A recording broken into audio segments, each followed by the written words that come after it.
Hey, what's good, everyone? In this episode, we're going to see this, and make sure you subscribe. Because in the next episode, I will show you the festival I traveled to Moscow for the biggest hookah festival in Russia. Takes place once a year and brings together the entire global hookah industry. Let's go! Di video ini aku lagi perjalanan ke Rusia dan jujur ini pertama kalinya aku ke sana. Excited banget sih, tapi juga deg-degan dikit. Soalnya ini penerbangan internasional pertamaku. Takut telat pesawat, takut salah gate. Ya kan harga tiketnya lumayan banget kalau sampai ketinggalan. Tapi di balik itu semua, aku benar-benar bersyukur banget akhirnya bisa sampai di titik ini. Negara baru, pengalaman baru, dan ini baru awal dari petualanganku di Rusia. Perjalanan dari Bali menuju Rusia ini lumayan panjang.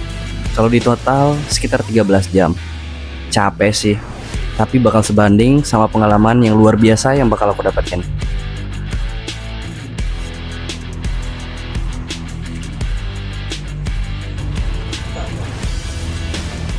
Aku tinggal di Inturis Hotel, harganya sekitar 5.000 rubel atau sekitar 1 jutaan kalau dirupiahin. Itu per hari. Ini adalah Kusma, brand ambassador Darkside dari Dubai. Dia ajak aku jalan-jalan ke salah satu supermarket terdekat yang ada di hotel. It's like a Duchess but with vanilla.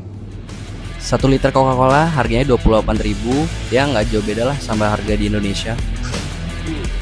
Alright. Jadi rasanya kalau cuma belanja minuman atau snack ringan buat ngemil nggak terlalu bikin kantong jebol banget sih dibanding sama harga di Indonesia. Di sini pakai rubel atau disingkat rup. Kalau kamu konversikan ke rupiah Indonesia, 1 rubel kira-kira sekitar 218 atau 220 rupiah. Walau kurs bisa naik turun ya. Jadi buat kamu yang lihat harga di rak supermarket, gampang deh bayanginnya karena tinggal kaliin aja sama kurs itu. Misalnya, suatu barang harganya 100 rubel, itu sekitar 22.000 atau lebih dikit lah.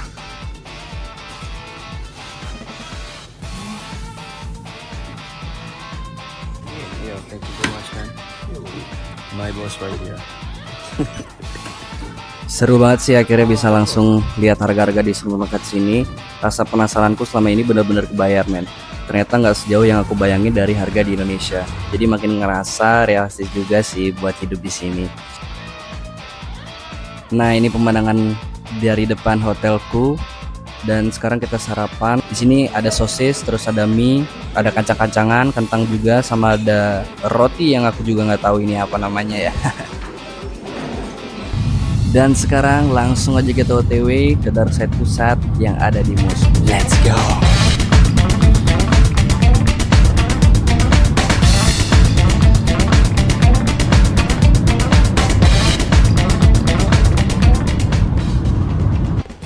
Darkside in the house. Jadi hari ini kita ada workshop, yaitu adalah public speaking. Kita belajar bagaimana cara komunikasi yang baik dan benar. Dan ini adalah pemandangan bar private lounge yang ada di kantor Darkside. Я думаю, Дика нам как раз таки его и забьет своими руками, правильно? Aku juga bawa flavor kretek dari Indonesia buat mereka cobain, dan respon mereka ternyata bagus banget. Aku juga jelasin kalau kretek itu memang flavor Darkside yang eksklusif buat Indonesia. Tapi lucunya first impression mereka waktu pertama kali nyium bau tembakaunya, mereka agak kurang suka sih, mungkin karena belum terbiasa sama aroma kretek yang khas banget dari Indonesia.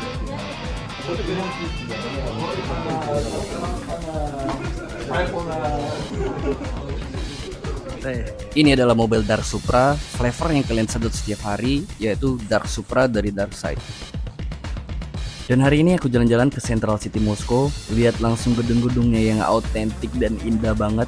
Rasanya itu semua capek, lelah, dan penat terbayarkan. Ya, benar-benar pengalaman yang susah dijelasin dengan kata-kata, tapi bikin aku makin bersyukur bisa ada di sini. Finally, what you Very special meeting. Really glad to see all of you here. Dan sekarang aku lagi ada di Hookah Place. Tempatnya autentik banget, desainnya keren, interiornya juga bagus.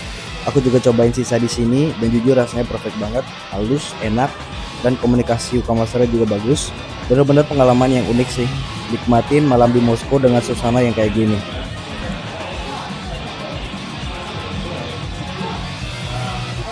old Aman Museum. So they have like a lot of Dan ini adalah hari pertama aku di sini, hari yang super melelahkan, jujur. Tapi di balik capek itu aku dapat banyak banget insight dan wawasan baru. Gak cuma pengalaman, aku juga ketemu teman-teman baru dan dapat banyak koneksi di sini. Capeknya kerasa, tapi semuanya benar-benar worth it buat hari pertama di Moskow. 324. Спасибо большое. Ну, пакетик дай. Не, хорошо. Не надо? Не надо.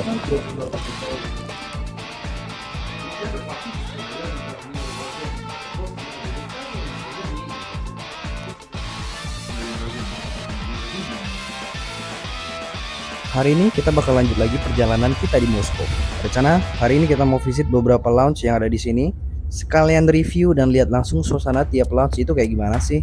Penasaran sih, karena tiap tempat pasti punya vibe yang beda-beda. Lounge pertama yang kita datangin itu Cafe Zen. Temanya tuh kayak Jepang-Jepang gitu, dengan suasana lampu yang kalem dan gak terlalu terang. Yang paling menarik perhatianku adalah display tembakaunya rapi banget, alat-alatnya juga proper. Mereka pakai matte pear, X-hoop, dan juga aku tadi request citrus tea flavor ke buka masternya, dan dia jelasinnya bagus banget, dia storytelling.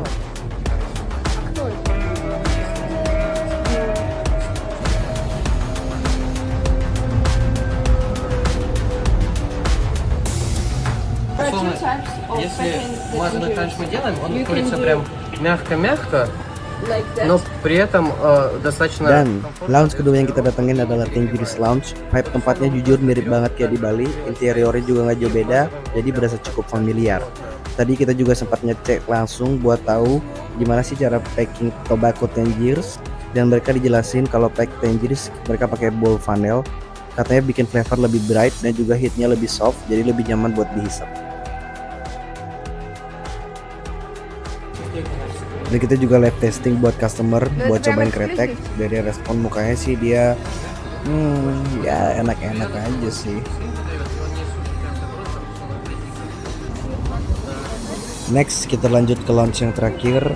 Kita jalan kaki ngeliat pemandangan yang indah di Rusia karena lokasinya juga dekat dari Tengiris Lounge tadi. Dan mostly harga sisa di sini sekitar 300 sampai 400 ribu rupiah atau sekitar 1000 rubel sampai 1800 rubel. Dan hari ini kita bakal ikutin Academy Class by Darkside, tapi sebelum itu kita jalan-jalan dulu sedikit, lihat gedung-gedung tinggi yang ada di Moskow. Rasanya tuh mewah banget dan juga seru banget bisa lihat pemandangan kayak gini secara langsung kan. Ini benar-benar sesuatu yang gak pernah aku dapetin selama aku di Indonesia, terutama waktu di Bali.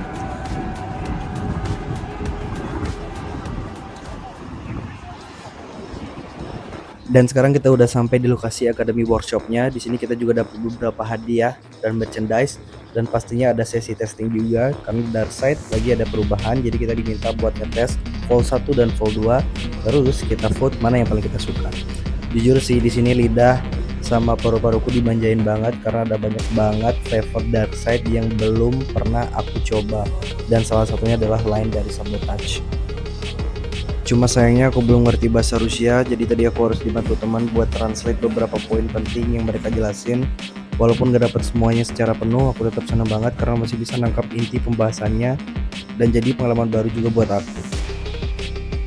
5 основных, вот так, и 5 добавочных фронтов удобнее. Ну, если бы не несколько политических нюансов. Тем не менее, Бёрд. Какая-то замена углей, какая-то замена температуры в целом, это не то, чтобы работать по таймеру. Вы должны пробовать проверять стейк. Вы должны не отталкиваться от таймера, а отталкиваться от ощущения. Возможно, кто-то не дотягивает колено, возможно, кто-то перетягивает, где-то нужно добавить, где-то нужно убавить. Это в любом случае момент рабочий, который должен происходить вообще постоянно. Вы должны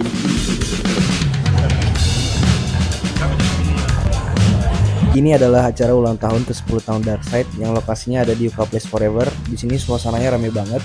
Ada free makanan, free minuman, terus juga free shisha, dan ditemenin sama live DJ juga. Jadi vibes-nya kurang lebih mirip kayak sisa party di Bali lah. Cuma ini versinya di Moskow, men.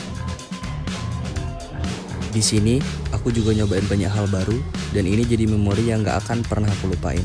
Menjelajah dunia luar, dapat suasana baru, sudut pandang baru tentang shisha, dan pengalaman yang benar-benar membuka pikiran. Kedepannya, aku juga ingin ngebesarin industri shisha yang ada di Indonesia, seperti yang aku lihat berkembang besar di Rusia. Ada event besar seperti John Galliano yang nunjukin kalau culture ini bisa tumbuh luar biasa. Dan aku harap video ini bisa jadi inspirasi buat kalian para pekerja sisa atau para sisa lovers di Indonesia, supaya kita bisa sama-sama mengembangkan culture sisa di Indonesia jadi lebih besar, lebih luas, dan lebih maju lagi. So stay tuned, this is only part 1. Wait for part 2, John Galliano situation in Moscow. Let's go.